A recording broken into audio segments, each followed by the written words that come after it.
Hola, buenas tardes a todos. Mi nombre es María Isabel, ella es Natalia. Vamos a hablarles hoy de cómo aplicar metodologías Lean UX a grandes compañías y cómo cosas que hemos aprendido trabajando con startups hemos empezado a pasarlas a compañías grandes para cambiarles un poco la mentalidad y ver cómo empezamos a hacer innovación. Nosotros somos socios de una compañía que se llama Usaria.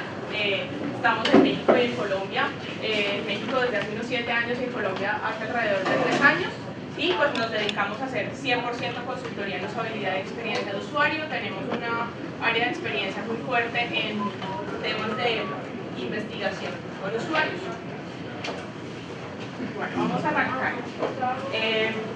No les voy a explicar qué es Lean UX, ni exactamente de qué se trata la metodología, ni cuál es el paso a paso para hacerlo, sino que vamos a contarles una historia y a partir de la historia ustedes van a entender de qué se trata Lean UX y cómo llegamos a esa metodología y por qué empezamos a aplicarla con grandes compañías. Entonces, todo arranca con una historia hace 4 años cuando Natalia y yo nos conocimos. Como decía Martín, en esa época yo vivía en México y trabajaba con Usaria en México y decidí regresarme a Colombia, a Bogotá, y me encontré con Natalia. Nos habíamos ya cruzado por internet, por intereses en común, claramente, porque Natalia vendía la usabilidad de Colombia y yo pues venía trabajando en estos temas en México y encontré por fin una persona, así como una luz al final del túnel de otra persona que hace lo mismo que yo en Colombia. Entonces allí nos cruzamos y Natalia tenía, digamos, mucha experiencia en temas de arquitectura de información, diseño de interacción, llevaba muchos más años que yo trabajando en eso y yo tenía mucha experiencia haciendo pruebas de usabilidad, investigación con usuarios y algo pues también de diseño. Y entonces nos encontramos, las dos llenas de ideas, las dos conociendo una cantidad de metodologías que no todo el mundo conocía, entonces, y hablando sobre los libros que nos habíamos leído y en los proyectos en los que habíamos trabajado y demás. Un día decidimos abrir un taller de fundamentos de usabilidad, a ver quién iba. Y hicimos cuentas y dijimos, bueno, si van 10 personas, ok, porque cubrimos los gastos del lugar. Al final resultaron 30 personas y había lista de espera, entonces dijimos, ok, esto tal vez tiene futuro. Y a ese taller fueron representantes de grandes compañías en Colombia, de todo tipo, de seguros, de periódicos, universidades, lo que ustedes quieran, y desde ese momento hasta ahora no hemos parado. Es decir, yo ni siquiera me acuerdo en qué momento decidimos, ok, vamos a abrir una empresa, simplemente la empresa nos llevó y aquí estamos, y no hemos parado desde ese momento. Pero entonces en el camino nos empezaron a suceder muchas cosas, como unos proyectos enormes, terminábamos haciendo un sitemap que yo le decía a Natalia que parecía un pasacalle, o sea, casi que uno se podía hacer de un lado de la acera y la otra en la esquina y el sitemap ocupaba todo el tamaño, cosas que el cliente no entendía, una cantidad interminable de cambios en los wireframes, recorte de presupuesto para pruebas, clientes que te dicen es que yo no puedo parar lo que estoy haciendo porque ahora ustedes van a hacer 6 meses de investigación a ver este producto cómo debería ser, una cantidad de gente interviniendo, gente que te dice ya te aprobé y después te dice no, ya no te apruebo porque es que no se los mostraron los de tecnología, o lo que te dije sí era así pero ya no porque el gerente ahorita lo quiere de otra manera. Informes de usabilidad, yo creo que al principio uno de mis recuerdos más difíciles cuando arrancamos esto era haciendo unos informes de usabilidad enormes, documentos de 80, 100 páginas que la gente nunca se iba a leer y que nunca sucedía nada con eso al final. Entonces, ¿qué pasaba? El equipo, nosotros y la gente que trabajaba con nosotros cansado, el cliente también cansado y el usuario pues obviamente aburrido y ya se fue con otro cliente porque él no va a esperar que tú toda la vida hagas un proceso súper lindo de experiencia de usuario.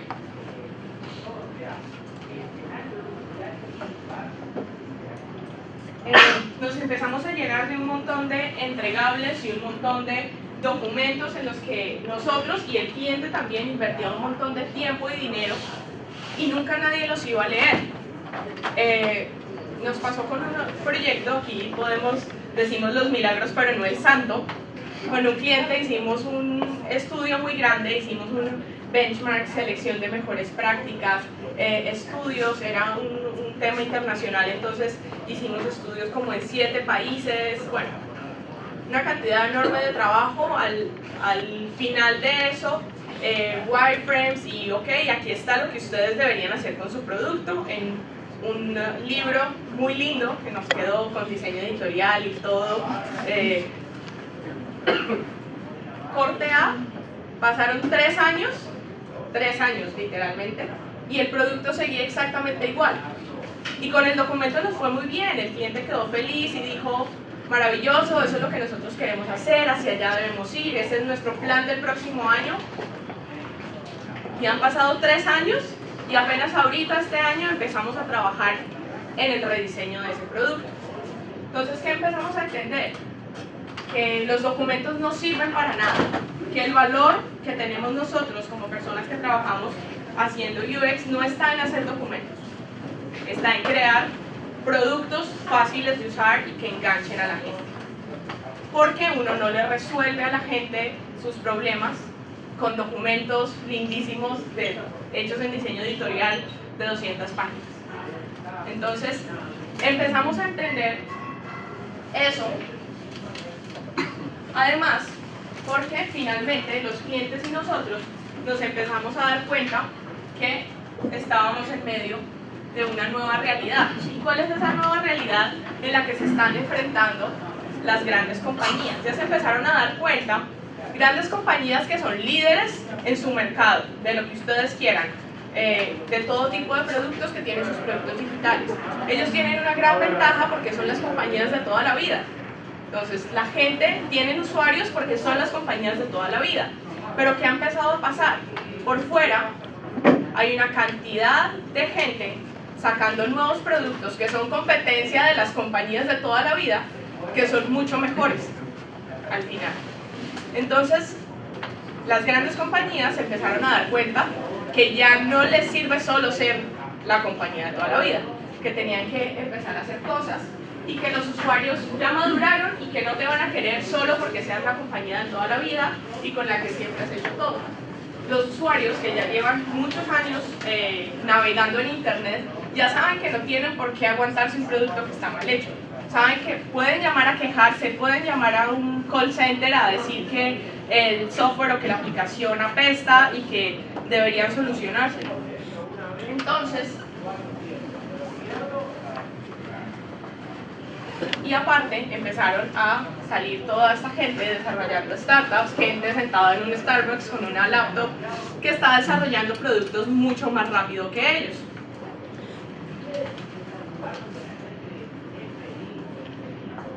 Entonces, ¿qué empezó a pasar con las startups? Obviamente tienen toda la libertad del mundo para desarrollar los productos que quieran, porque no tienen que pasar por encima de 25 vicepresidencias para sacar un producto. Se sientan y lo hacen, tienen una idea, se sientan, la hacen y la lanzan. No tienen que preguntarle a nadie, no tienen que pedir aprobaciones, no tienen que hacer entregables. ¿Cómo son las compañías tradicionales? Ellas empiezan a decir, listo, ok, vamos a sacar un nuevo producto, vamos a hacer algo innovador, y entonces le encargan al equipo innovador, que son generalmente los que estamos aquí sentados, de que saquen un producto. Y ese equipo innovador, que son ustedes, que ya de alguna manera conocen estas metodologías y han empezado a trabajar en ellas, sacan un producto innovador, pero ese producto innovador se demora 3 años en ver la luz, entonces pues 3 años después ya no es ningún producto innovador. ¿Cuál es la diferencia? Que ellos tienen todo el presupuesto para sacar cualquier cosa, ellos no, pero ellos tienen la libertad de hacerlo porque no tienen que pasar por encima de un montón de gente para hacerlo. Y entonces las grandes compañías se dan cuenta que tienen que hacer innovación para poder seguir adelante, pero nadie sabe qué es innovación, nadie sabe por qué tiene que hacerlo, y es como la palabra de moda, y están haciendo innovación, pero nadie sabe cómo. Entonces ya a continuación Natalia les va a contar qué hemos empezado a hacer para empezar a romper esa barrera. ¿Qué hicimos y qué aconsejamos cuando hay un equipo dentro de una gran compañía que le han asignado innovar? Uno, la empresa tiene la innovación en la palabra, la empresa grande, pero no es capaz de innovar en sus procesos. No podemos hacer innovación y experiencia de usuario si no hemos hecho cambio organizacional. El peor enemigo de la experiencia de usuario es la burocracia. Y las grandes compañías son famosas por la burocracia. ¿Y qué significa? Que para mover un botón tiene que pasar las 25 vicepresidencias y después el color lo define la esposa del gerente la noche antes de que lo envíe. Entonces, ¿cómo nosotros aprendimos en este proceso de hacer tantos entregables y tantas validaciones? Y nosotros en Colombia usamos la expresión choferear mouse. Entonces, que a la izquierda, a la derecha, arriba, abajo, adelante, atrás. Entonces, esa experiencia dijimos, ya, se acabó. No podemos seguir tratando de innovar si no hemos hecho nada en el equipo, si no hemos hecho nada con el cliente y si no hemos posibilitado el cambio organizacional hacia la experiencia del usuario. Primer consejo.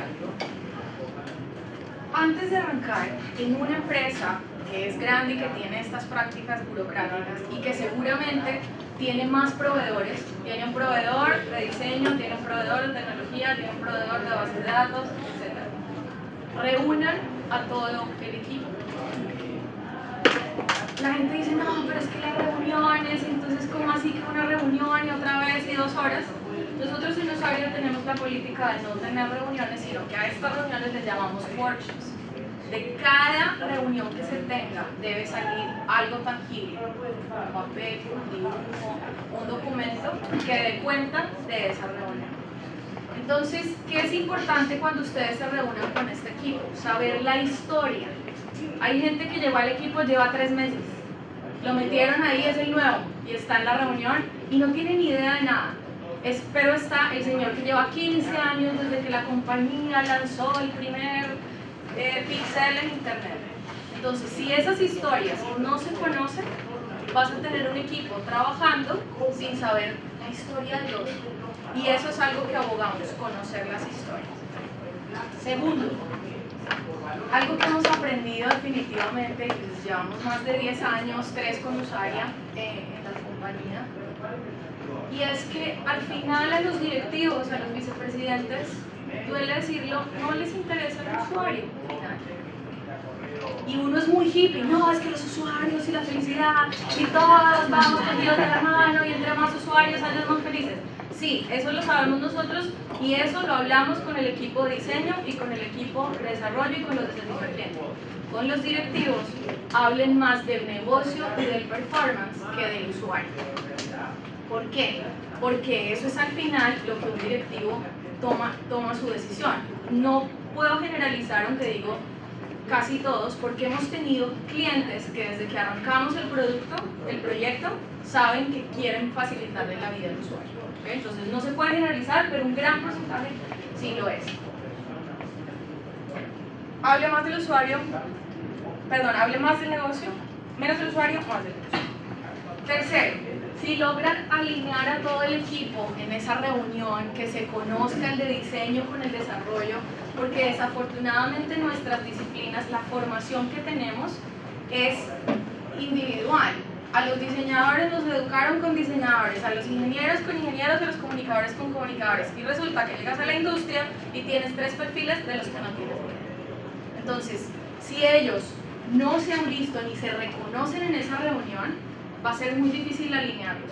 Entonces, luego de que ya los has alineado, empiecen a trabajar de manera colaborativa y sin computador. Esa es una de las cuestiones más difíciles, porque hay que sostener la atención de 30 personas, 40, bueno, lo máximo que nosotros es con 30. Hay que sostener la atención de 30 personas que tienen cada uno 20 actividades diarias diferentes, y el sitio web o el proyecto web es lo que menos les importa.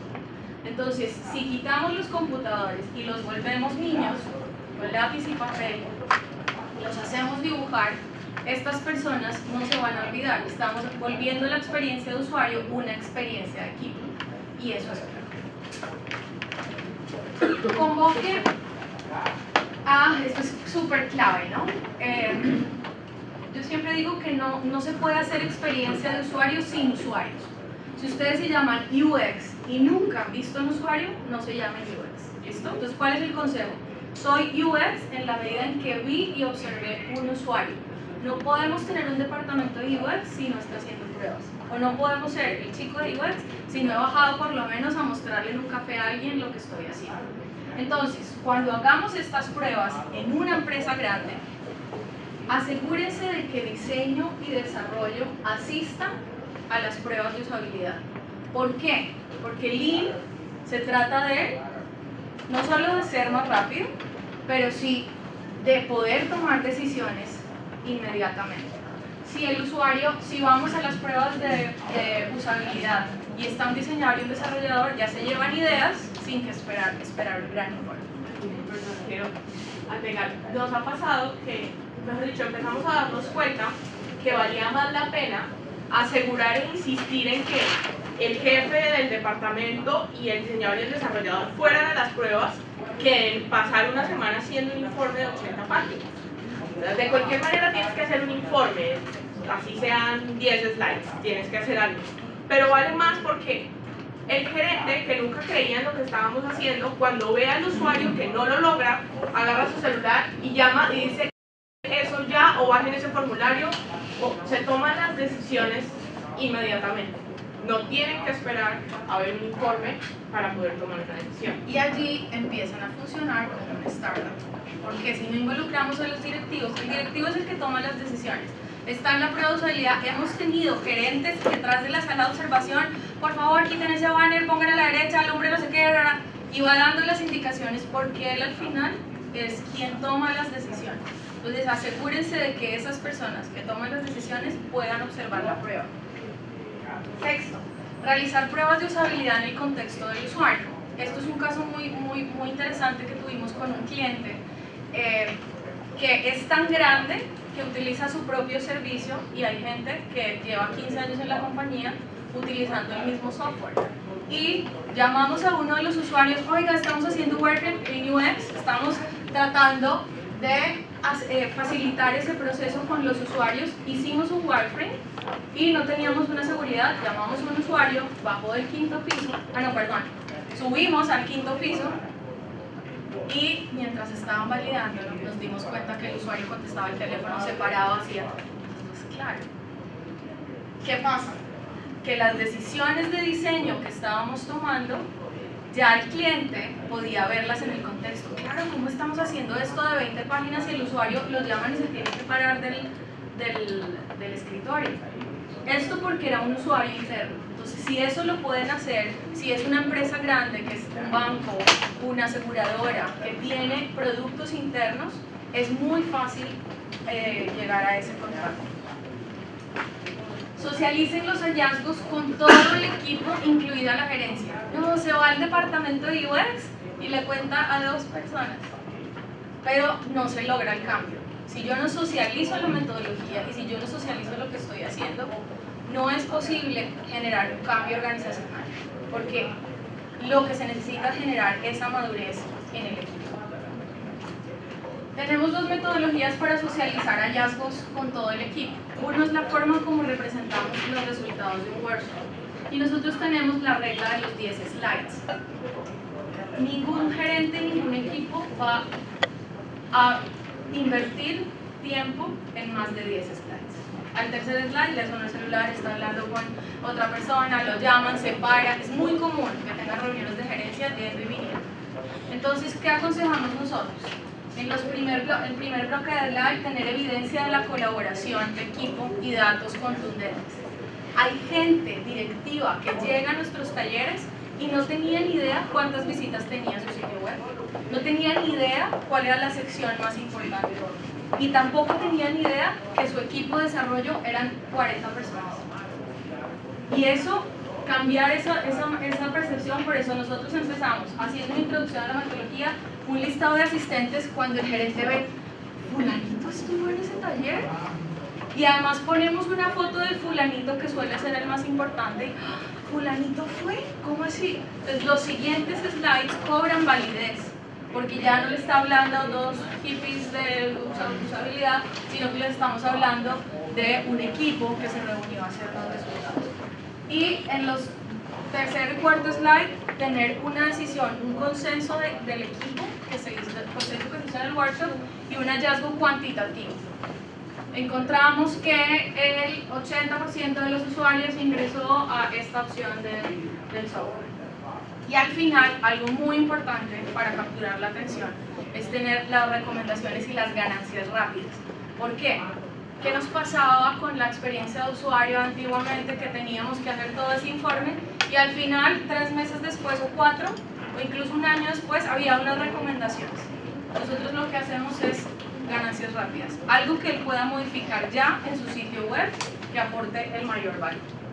Y para pruebas de usabilidad, esto ha sido para nosotros, creo que una de las metodologías que más nos ha ayudado, y es sacar en un cuadrante, cuando estás haciendo la prueba de usuario, sacar stoppers, que es todo lo que bloquea al usuario. Estás evaluándole y sacas un stopper. ¿Cuáles son esos valores que el usuario reconoce en la aplicación? ¿Cuál es el feedback? La frase exacta que el usuario usa para referirse a tu sistema. Y por último, las recomendaciones. Tal es que nosotros terminamos una prueba de usabilidad y el equipo de diseño y desarrollo ya sabe qué puede hacer. No tiene que esperar a que esté el informe, no tiene que esperar a que estén los videos, e incluso el mismo gerente llega, y eso es otra cosa importante, se convocan al final del día para que ellos sepan qué sucedió, ¿no? Mandamos a hacer una investigación y después nos llegó un reporte, pero en ese mismo día incluso hacemos un tablero con estos 4 cuadrantes y empezamos a poner todos los post-its con esta información. Porque esto nos ayuda, porque el cliente se puede ir el mismo día de la prueba a hacer una solución de diseño. Si hay un problema con una palabra, si hay un problema con un rótulo, si hay un problema con un botón, con un formulario, puede tomar las decisiones de inmediato. ¿Cuáles son las lecciones aprendidas? Porque esto se ve muy ideal. Uy, no, ya me aplico esos principios y ya llegué a mi trabajo a romperla. Sí, no, hay unas cuestiones, unas lecciones aprendidas para que las tengan en cuenta y que no les pase en sus proyectos. Digamos que sí, está toda la metodología que hemos intentado hacer y es muy linda y todo, pero digamos que uno siempre mete la pata en cosas, y lo que queremos también transmitirles es que justamente aprendan de esas metidas de pata. Entonces, primera metida de pata.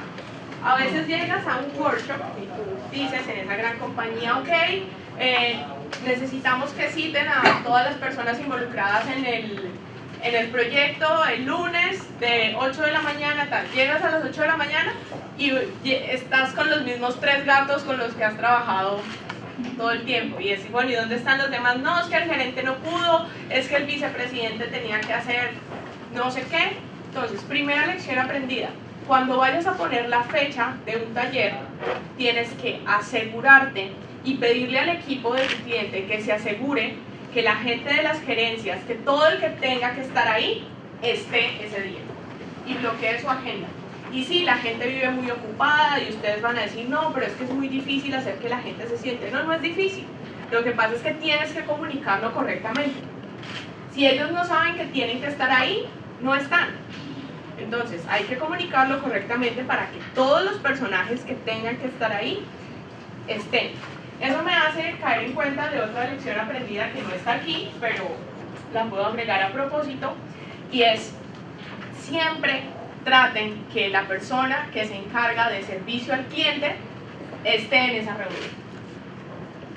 Si se pueden traer una persona de esa gran compañía, que es la que al final contesta el call center y la que recibe las llamadas y los madrazos de la señora enojada, esa persona, no hay nadie más en la compañía que sepa qué le duele a la gente como esa persona, y nunca la invitan a nada. Y después de que la invitan, todo el mundo dice, ay, nunca se nos había ocurrido que ella podría tener tanta información. ¿sí? Y entonces, muchas de estas cosas son sentido común, pero, de nuevo, si no lo haces, si no lo comunicas, pues la gente no se va a aparecer aquí. Siempre negociar el tiempo de los talleres. ¿Por qué? Probablemente el vicepresidente de una compañía tiene 3.500 cosas mejores que hacer que ir a sentarse a un taller de UX. Pero se pueden negociar los tiempos, tal vez no pedirle que esté las 8 horas que se requieren del taller, pero mire, lo vamos a necesitar 1 hora y media. Por favor, denos 1 hora y media de su tiempo. Y lograr que cuando esa persona se siente 1 hora y media de su tiempo, esté concentrada. Y se los aseguro que al principio la gente no entiende muy bien por qué la tienen ahí sentada y por qué la tienen dibujando y por qué la tienen usando colores y post-its, pero 5 minutos después entienden el sentido de estar ahí sentados y su actitud cambia completamente. Tener los materiales listos. Esto es un tema logístico que puede sonar tonto, pero no lo es. Cuando llegas y te faltan los post-its o no están acomodados o los papeles están regados, se te va 1 hora del tiempo que es valioso de esa gente porque tienes a gerentes sentados y tú no puedes gastar 1 hora de su tiempo mientras organizas la cartelera y armas los taquitos de post-its.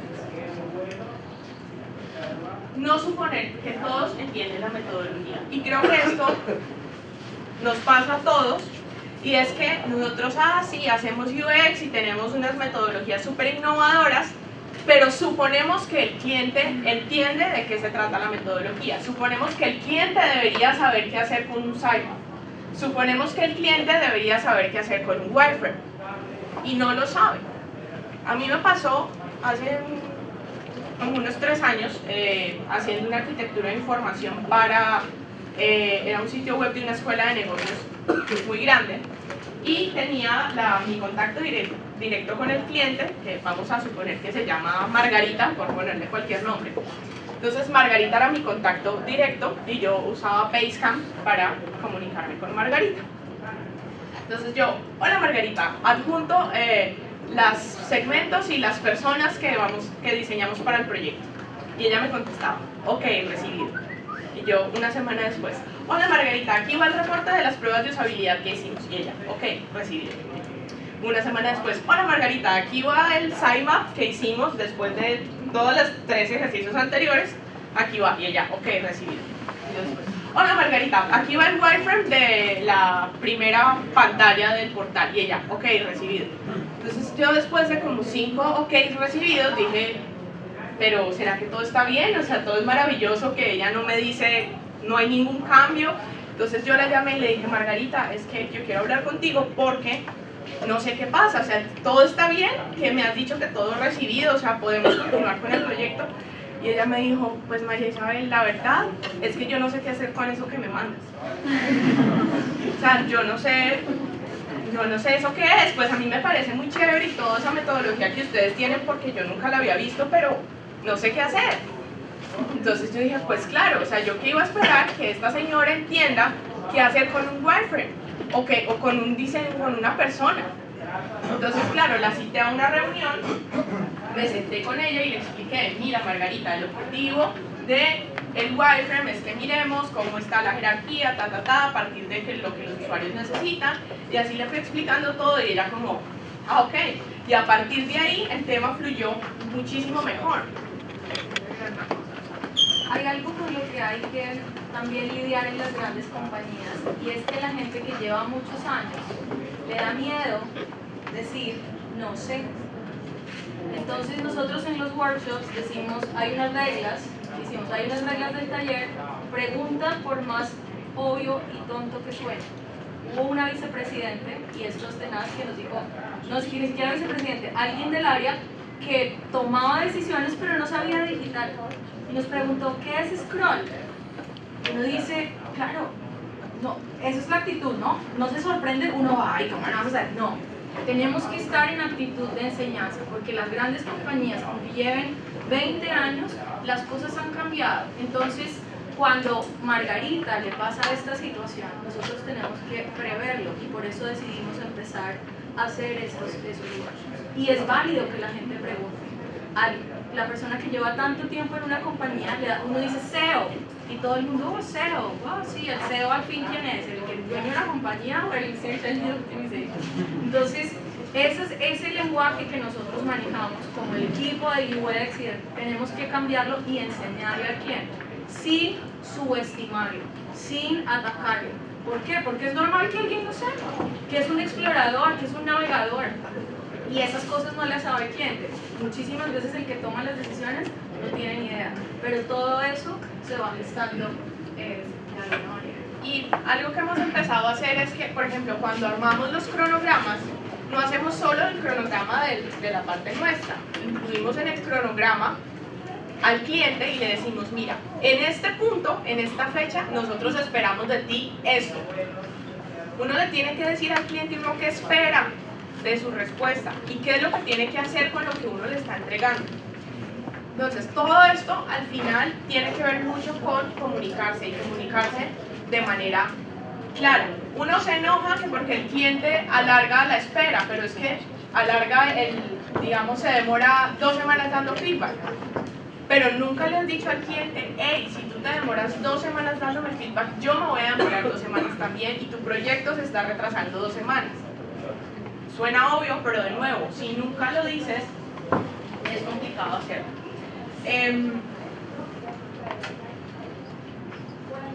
No entreguen el mapa del sitio solo. Es decir, el mapa del sitio nos sirve mucho a nosotros, le sirve mucho al equipo de diseño. Pero si tú llegas, nos ha pasado, a una reunión, porque no sé, el equipo de diseño dice, bueno, ahora hay que llevarle el mapa del sitio a todas las gerencias y vamos a hacer una reunión para que todos los gerentes que van a estar allí sentados lo aprueben. Entonces uno llega con el mapa del sitio impreso de pared a pared y la gente dice, wow, pero pues sí, pero ¿y eso cómo se ve? Entonces tú a un gerente no le puedes llegar solo con el mapa del sitio porque no va a entender y no sabe qué hacer con eso. Pero si tú lo acompañas ya con unos wireframes y le explicas qué es un wireframe, la gente dice, ah, ok, tiene sentido. No porque el mapa del sitio no funcione, pero tienes que acompañarlo con algo que para ellos tenga sentido. Algo que de alguna manera sea tangible y que ellos lo puedan relacionar con algo. Si no, la gente no va a saber qué hacer con eso. Volver tangibles las interacciones. O sea, si ya de por sí un wireframe es complicado de entender para gente que no está en esto, más aún complicado un montón de wireframes sueltos, ¿sí? De manera individual. Pero si de alguna manera uno ya logra entregarles un prototipo que de alguna manera funciona, que uno lo pueda hacer en Axure, hasta en un PowerPoint lo puedes hacer, ¿sí? Pero así tiene más sentido para la gente entender qué es lo que uno espera de ellos cuando van a realizar esa parte. No hacer presentaciones largas con directivos. A mí me pasaba mucho que yo llegaba, ay, la reunión con la gerencia, yo hice iba a estar la gerente, yo listo, buenísimo, yo con 80 slides. Sí, o sea, la señora a los 2 minutos ya estaba viendo el mail, ya se había salido 3 veces, entonces, con ellos que funciona súper rápido. Nos ha funcionado mucho que, por ejemplo, los videos de las pruebas de usabilidad, que tampoco nadie nunca se los ve, o sea, todo el mundo te los pide, pero nadie se sienta 6 horas, 12 horas a verse todos los videos de las pruebas de usabilidad. Hagan un resumen de 1 minuto, 1 minuto y medio con las cosas contundentes que dice la gente y ponle eso a un presidente, a un vicepresidente, a un gerente y con eso queda convencido. O sea, si no lo habías convencido, con eso queda más que convencido. Y eso, por ejemplo, 1 minuto y medio de hacer, que fue lo más importante que dijeron los usuarios, vale más que una presentación de 1000 slides. Entonces, eso nos ha funcionado mucho y 3 cosas muy concretas, esto es lo que hay que cambiar ya y esto es a lo que la gente le vio valor. Eso también es importante porque siempre nos enfocamos o creemos que hacemos pruebas para encontrar todo lo malo. No, a la gente también hay que decirle qué es lo que sí está funcionando bien y qué es lo que el usuario le está viendo valor.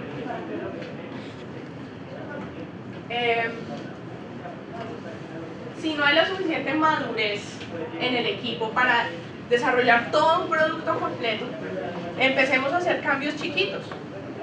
Con un cliente nos pasó, un cliente con el que empezamos y hoy en día ya tiene internamente su propio departamento de UX.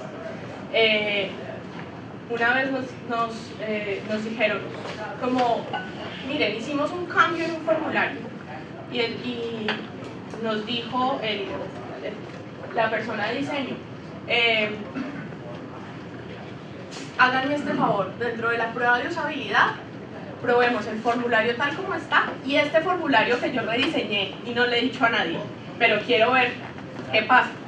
Entonces era un formulario de checkout para un proceso de pago que tenía que ver, tenía que llenar varios datos al principio antes de llegar al pago. Hicimos la prueba con el formulario que estaba actualmente, la gente se demoró casi 5 o 6 minutos completando el formulario. El otro formulario, que eran los mismos campos pero mejor diseñado, con un wizard y una cantidad de cosas, la gente se demoró 2 minutos y todo el mundo creía que el segundo formulario era más corto. Y no era más corto, eran los mismos campos pero mejor diseñado. Entonces, con esas pequeñas cosas, con esos pequeños cambios, la compañía le empezó a ver valor y hoy en día ya tienen su propio departamento de experiencia de usuario a punto de empezarlos a convencer con hechos y empezando con cosas pequeñas. En los talleres es bien importante tratar de que la gente en ciertos momentos se ponga de pie y obligarlos a que los ejercicios los hagan de pie. La gente dice, pero ¿por qué no vas a hacer parar? Pero es que tienes a 20 personas aplastadas, sentadas en una sala 8 horas, necesitas volver a poner su atención. Y una forma de poner la atención es ponerlos de pie. A veces también nos funciona mucho incluso poner música mientras ellos están haciendo los ejercicios. Sobre este tema de ponerlos de pie, nosotros tenemos un ejercicio en el que identificamos, hay un ejercicio que se llama atributos de la experiencia del usuario. ¿Qué quiere decir? La gente no sabe qué es UX, ¿no? Tienen idea de qué es una interfaz, pero junto con ellos sacamos el atributo que debe tener este sitio, un atributo de la personalidad del sitio, del sistema, del software. Y ese es en ese momento en que los ponemos a trabajar en equipo. Y entonces es muy común ver, si ahí teníamos una foto de gente en la pared, que no tienen idea cómo empezar a agrupar información. Pero cuando les explicamos la dinámica, empiezan a escribir los atributos de experiencia y empiezan a mezclarlos en equipo. Todas las actividades de un taller deben ser lúdicas. No debe haber nada de, bueno, ahora sí personas y todo el mundo escribiendo, no. Hay que pararse, hay que activarlos, hay que hacer personas con ellos. Hay que definir el objetivo en conjunto. Usamos post-its y la gente dice, no, los UX gastan post-its todo el tiempo, pero es la manera de controlar a 30, 40 personas líderes. Y eso significa que el cambio organizacional se gesta a partir de... Es más, yo siempre les digo cuando empezamos un workshop y todos dicen, vamos a estar 8 horas. Y bueno, hasta ahora nadie se nos ha aburrido. ¿Por qué? Porque desde que arrancamos hasta que finalizamos, el cliente está haciendo cosas, no nosotros. Nosotros somos los facilitadores, los líderes, pero al final él debe estar de pie, tirados. Incluso una de las fotos, hemos llegado a tener clientes súper, como decimos en Colombia, como los más renegados o súper, que no se sientan en ningún lado, tirados en el piso dibujando, porque entendieron el valor y porque les muestras lo que realmente importa de un sitio web y de la experiencia, que es la gente para la que diseñamos y la gente que está dentro de ese mundo. Y eso es como uno de los factores. Sí, y al final la gente entiende que el proceso de diseño no es del diseñador. El proceso de concepción del producto tiene que venir de todos. Y al final uno termina casi haciendo terapia organizacional. Sí, eso es como el muro de los lamentos y al final te dicen, ay sí, tan bueno, porque es que a mí aquí nunca, yo llevo años diciéndole lo mismo y nunca me habían escuchado hasta hoy. Sí, y pasa y de verdad terminas haciendo terapia. La gente te cuenta su historia, es que yo llevo 20 años en esta compañía trabajando con este producto y es la primera vez que a mí me preguntan algo sobre lo que hago todos los días. Y hay un gran problema en esto de más que un gran problema, una gran oportunidad en esto de preguntar algo. Y es que la gente al final, y nos pasó algo maravilloso y yo no tengo la foto, pero una vez hicimos un workshop con 7 vicepresidentes, más el equipo de servicio al cliente, más los desarrolladores, diseñadores y demás, Y yo dije, estos señores en 20 minutos se van, yo sé que se van a aburrir. Ese fue uno de los primeros workshops. Y después de sacar audiencias, mostrarles estadísticas y escuchar al señor de servicio al cliente de cómo un usuario llamaba frustrado porque no podía hacer una compra, los señores se quedaron. Y ese proyecto tuvimos, como estuvieron los vicepresidentes, tuvimos el feedback mucho más rápido. El vicepresidente sabía al final que él había tomado las decisiones, el de cada área se aseguraba que en el wireframe o que en el boceto estuviera su participación, y tuvimos la fortuna de tener todos los wireframes firmados por los vicepresidentes. Y era como, ¿cómo así? Es que la aprobación, y era una entidad del gobierno. Entonces cuando ellos ponen la firma, pero no se demoraron nada y están escaneados, es que no traje la foto. ¿Por qué? Porque el cliente lo incluimos en el diseño. Cuando a él le llegó el boceto, él ya sabía. Entonces sus decisiones fueron más fáciles. Lo que hacíamos antiguamente es, nos vamos y nos escondemos, les traemos el diseño, ellos aprueban.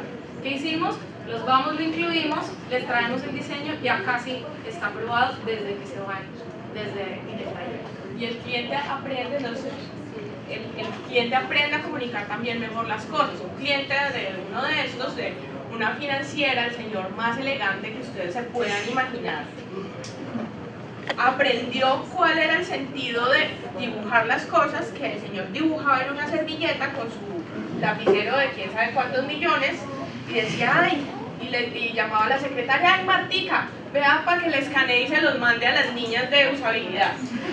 ¿Sí? Y entonces la secretaria iba escaneaba y nos mandaba la idea que él tenía tangible de qué era lo que quería hacer. Y el tema de dibujar es creo lo que ha cambiado para nosotros y las experiencias dentro de las organizaciones. ¿Por qué lo consideramos un caso de éxito estas metodologías? Porque llevamos 3 años desde que arrancamos con una de nuestros mayores clientes, que es una gran casa de medios. Y hoy, ¿cómo será que hace poco sacamos un sitio web que pasaron de tener 2.000 conversiones a 5.000 con solo un rediseño de un landing? Y ellos no habían encontrado el valor hasta que los incluimos en el proceso. Y también pasa lo mismo, siempre el gerente va a estar, el director del proyecto. ¿Ya? ¿Ya?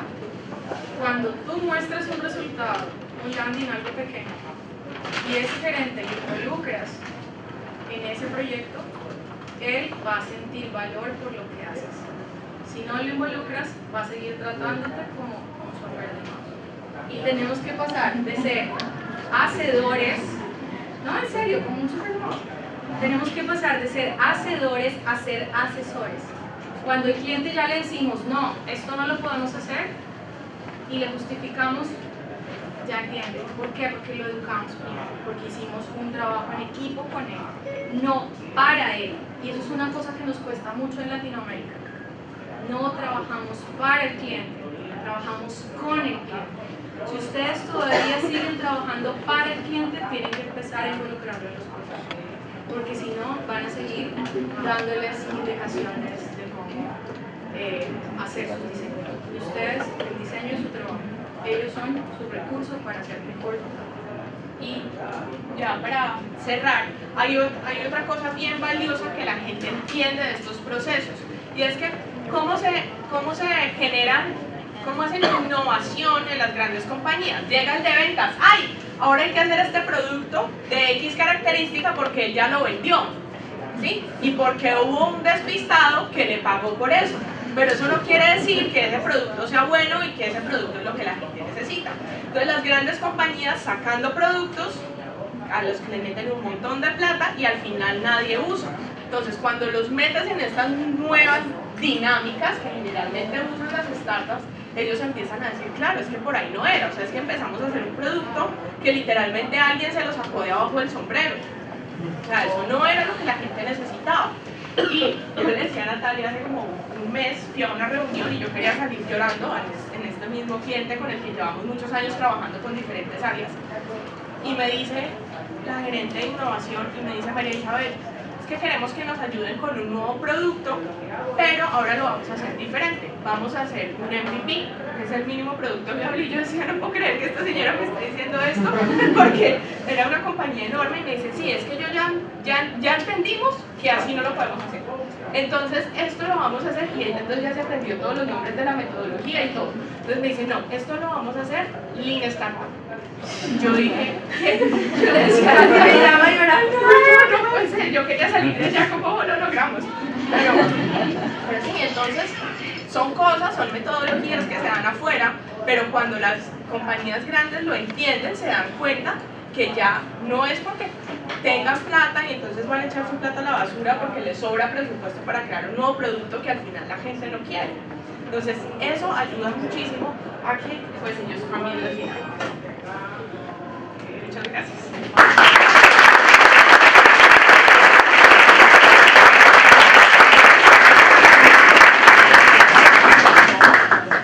Bueno, gracias a las chicas por su presentación.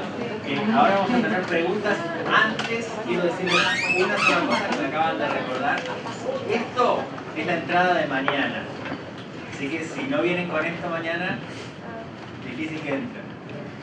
Digo por si se van ahora durante las preguntas, pero por favor, lo que tengan para decir. Una. La primera. Hagamos 1, 2, 3 allá.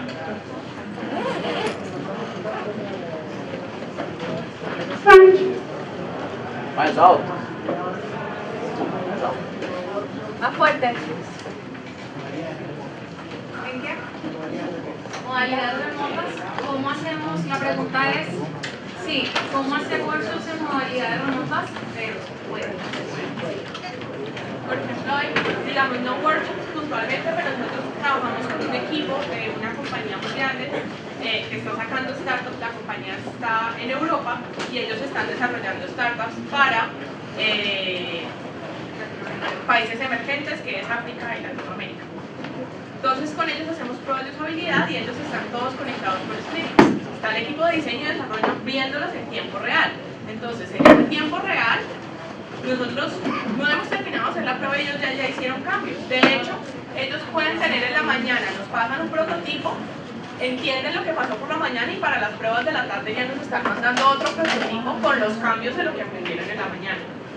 Entonces, de hecho, creo que el gran valor que hemos aprendido es tener un buen canal de streaming. O sea, nosotros tenemos un proveedor exclusivo para ese punto de streaming, de tal manera que el lag de información sea cada vez menor, porque eso es lo más difícil, mejorar la comunicación, a utilizar, para nosotros nos ha funcionado muy bien GoToMeeting.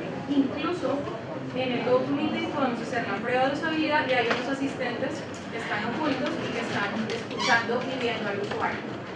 Para el tema de workshops es un poco más complicado, sin embargo una vez hicimos algo también con una empresa que su equipo estaba en otra ciudad y ellos, la misma empresa, con todo el dinero que tiene, tenía una sala de Avaya, creo que es la marca, no sé, no es publicidad por propiedad, pero tenían una cámara que podía controlar a alguien del otro lado. Entonces estábamos en el mismo espacio y el otro equipo tenía su tablero que era digital y nosotros el tablero digital. Pero eso por las condiciones que el cliente tenía su propia tecnología. Si no, lo más adecuado sería tener un canal exclusivo de streaming para ese grupo o utilizar metodologías. No un Hangout, jamás. En Hangout pierdes mucho más tiempo coordinando el servicio que haciendo la reunión. Entonces, busquen esas ClickMeeting o GoToMeeting, son una de las tres. Por aquí. Bueno, estaba recordando alguna situación que viví laboralmente de la organización de mi trabajo. Ocurre que a veces hay pequeños reinos o juntas enfrentadas que realmente están muy enfrentados y cuando vas a las reuniones son el día y la noche y todo lo que diga el otro está mal. Quería conocer un poco qué herramientas utilizan, cómo lo manejan. Sí, ese es nuestro pan de cada día, porque cuando las organizaciones son muy grandes, hay egos de individuales, egos de áreas, pero nunca un ego de equipo. Entonces nosotros tenemos una actividad dentro de un taller en el que mezclamos a gente de diversas áreas. Eso es súper clave. Entonces claro, la gente la sacas de su zona de confort y ahora tiene que interactuar con otro. Hacemos un ejercicio, de hecho hacemos un ejercicio de capacitación y deben crear un control remoto, deben dibujar un control, más que crear, los contratan, ellos son un departamento de innovación y los contratan para diseñar un control remoto. Los sacamos de su zona de confort, los sacamos del área de expertise y los ponemos a trabajar en algo, en equipo que no tiene nada que ver. Entonces allí identificas quién es el líder, 2, quién tiene esas capacidades para hacerlo, y 3, empiezas a limar las asperezas. ¿Por qué? Cuando los equipos se desconocen, juzgan. Como nos enseñaron toda la vida, a ingenieros con ingenieros diseñadores, si yo desconozco al otro, no, si eso mover un píxel es facilísimo. Muévame ese botón o póngame bordeadas las puntas en la HTML. Entonces, la gente tiene que conocerse y se conoce en ese trabajo. Incluso hacemos otro ejercicio de presentación y es de crear equipos dibujando superhéroes. Entonces, cada uno presenta su superpoder. O sea, mire que todo esto es lúdico. Nada tiene que ver con iOS, todo tiene que ver, es volver al colegio, volver a actividades lúdicas, superhéroe, y con ese superhéroe cuento mi superpoder a los otros, porque no me conocen. Entonces la respuesta a esa pregunta sería, haz que la gente muestre cuál es su superpoder, sacándola de la zona. Y hay otra cosa que funciona muy bien y es el tipo de preguntas que les haces. Por ejemplo, siempre arrancamos preguntándole cuál es el objetivo de este producto. Primero, de los dos bandos, como tú dices, se mira como esta vieja porque me viene a preguntar cuál es el objetivo si yo llevo 5 años trabajando en esto. Ok, ¿cuál es el objetivo? Entonces nos paramos con un marcador esperando que la persona te diga cuál es el objetivo. Entonces cuando ya te ven con el marcador en la mano, se dan cuenta que no lo tienen claro. Entonces tú le dices, obviamente pues de buena manera, y uno saca todos sus encantos y bueno, dime cuál es el objetivo. Entonces, cuando lo escribes, te das cuenta que están diciendo algo que no tiene sentido. Pides a los del otro bando, que mientras tanto se están burlando de este, bueno, ahora tú, ¿cuál es el objetivo? Lo escribes y sale algo que generalmente tampoco tiene sentido. Entonces, los dos se dan cuenta que ninguno sabe nada del proyecto en el que están trabajando. ¿Sí? Entonces, ahí dicen, ok, es que nunca, claro, no, es que ahora sí que lo hemos escrito. Entonces, entre todos sacas un objetivo común, entre todos sacas unos usuarios en común, entre todos sacas unos objetivos de negocio común. Porque la gente generalmente no hace esos ejercicios en conjunto, entonces ahí se les empiezan a bajar los humos. Sí, o sea, ahí se dan cuenta que son iguales. O sea, que todos son iguales, pero esas dinámicas de sacarlos de la zona de confort nos han, digamos que al principio es riesgoso, nos dicen, ustedes van a meter esas 20 personas allá como que me van a matar. Y una vez nos pasó algo con una señora que era la más ocupada de todas, y ella le dijimos, por lo menos media hora, esté media hora. Y ella es la que coordina todo, pero siempre el que coordina todo tiene amores y odios. Hay unos que aman al líder, otros que no. Y llegó ella y dijo en 20 minutos, esto no se puede hacer, y no se puede hacer así, y no sé qué. Y yo, bueno, listo, ¿cómo se puede hacer? Y se quedó. Entonces, siempre que la gente llegue con la negativa, pregúntale, ¿cuál es lo positivo? Hay que Listo, no se puede confrontarlos. hacer esto, hay que confrontarlos. A mí alguna vez se me fue el tacto, porque soy muy... Una vez me dijeron que si le puedes bajar el tono, señorita de salud, porque era como, claro, como ellos son los que mandan adentro, tú tienes que entender también su lógica, y eso todo tiene que ver con una prueba de usabilidad. Cómo está reaccionando el usuario, qué le puedo preguntar y cómo comprendo sus mecanismos de interacción. Entonces una vez fue como, bueno, listo, pero les pido por favor que dejen el celular. Entonces fui muy agresiva en eso y es, listo, 5 minutos, me ponen 5 minutos de atención todos y ahora sí continuamos, porque la gente no se quiere y eso es normal. Entonces lograr el cambio organizacional es ponerlos a trabajar en otra cosa que no necesariamente sea el producto, porque si no ahí los pierdes pegándose uno con el otro. Vamos a la pregunta. Primeiro, parabéns pela palestra, foi ótimo. Vocês falaram que acontecem esses workshops com vários especialistas, né, de várias áreas da empresa, e acontecem diversas descobertas e até entregáveis durante ele. Mas eu também acredito que tem algum momento em que o especialista de UX tem que detalhar esse entregável, sintetizar essas informações e fazer, não só assessorar, né? Eu queria entender um pouco como funciona isso e queria também entender como se adquire essa habilidade de ser um facilitador e não um fazedor. Porque durante a faculdade, pós-graduação, qualquer coisa que você faça, você está aprendendo os métodos e aplicar os métodos. E não a facilitar os métodos para que outras pessoas façam. Em que momento vocês aprenderam a facilitar? Talvez seja alguma coisa da psicologia, de outras áreas, assim, que não tem uma relação, a gente não aprende isso na faculdade. Não aprende a ser facilitador na faculdade. Queria ver como é que vocês aprenderam isso. Ok, digamos que hay una ventaja en nuestro caso. Nosotros somos comunicadoras sociales y curiosamente es la ciencia que combina lo social y lo organizacional. Entonces, para nosotros hablarle a un cliente es parte de nuestra formación profesional, porque hay todo un manejo de los canales de comunicación. De hecho, casi todas somos mujeres y somos comunicadoras en nuestra empresa. Y algo particular, primero, digamos que no digo que no se trate de no hacer. Para poder hacer mejor, tienes que asesorar primero. Entonces asesoro a mi cliente y cuando ya hago el ejecutable, el entregable, si se pule, o sea, alguna ventaja grandiosa es que nosotros tenemos 8 horas a un equipo trabajando en una sola cosa, nos ayuda al otro día ya tener por lo menos 3 entregables, o a los 2 días. ¿Por qué? Porque ya tienes todo el feedback consolidado. Si haces una parte, luego van a las 6 vicepresidencias y no pasa nada y tienes 2 semanas, 3 semanas. Entonces sí se pule. El tema es que para lograrlo, no digo que haya que estudiar comunicación social, pero sí empezar a aprender mucho más, y lo que voy a decir, mi profesora de comunicación organizacional no lo creería, y es hay que aprender mucho más sobre estructura organizacional, las estructuras de las empresas, cómo funcionan, cuáles son los líderes, quiénes son las áreas y cómo se maneja la comunicación interna. Si es vertical, todos tenemos que esperar que alguien, o si hay unos global. Y lo primero que debes hacer cuando llegas a un proyecto tan grande es identificar quiénes son tus actores. Entonces yo sé que mandaron a esta persona, pero ella no es la que toma las decisiones. Y incluso con el líder del proyecto interno puedes identificar quiénes son las personas, todas las que van a decidir sobre ese producto. Y a esas, incluso si no llegan, puedes ir a entrevistarlas. O sea, llegas a entrevistarlas, pero no a entrevistarlas con requerimientos, sino a conocer sobre su vida y su vida en el proyecto. Y creo que también hay ciertas características que no todo el mundo tiene, y creo que uno también tiene que saber aceptar cuándo es bueno o tal vez no tanto para algo. Porque, es decir, una persona que hable muy bajito no sirve para tener despierto a 30 personas 8 horas. Entonces, hay que tener cuidado con ciertas cosas, y mucho también es práctica, o sea, cosas que vas aprendiendo.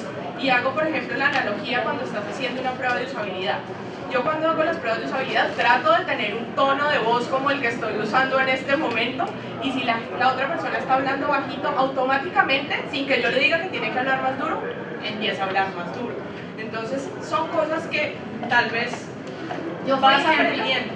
Cuando María Isabel al principio decía que una luz, para mí fue la luz, porque yo soy malísima para hacer pruebas. Tengo un problema de atención, por eso esa metodología de los cuadrantes me sirvió, porque apenas el usuario comete un error, yo estoy anotando cuál es la recomendación y qué tengo que hacer. Entonces pierdo de vista al usuario. Entonces uno tiene que empezar a identificar quién en su equipo tiene esas habilidades, y esas habilidades se pueden desarrollar.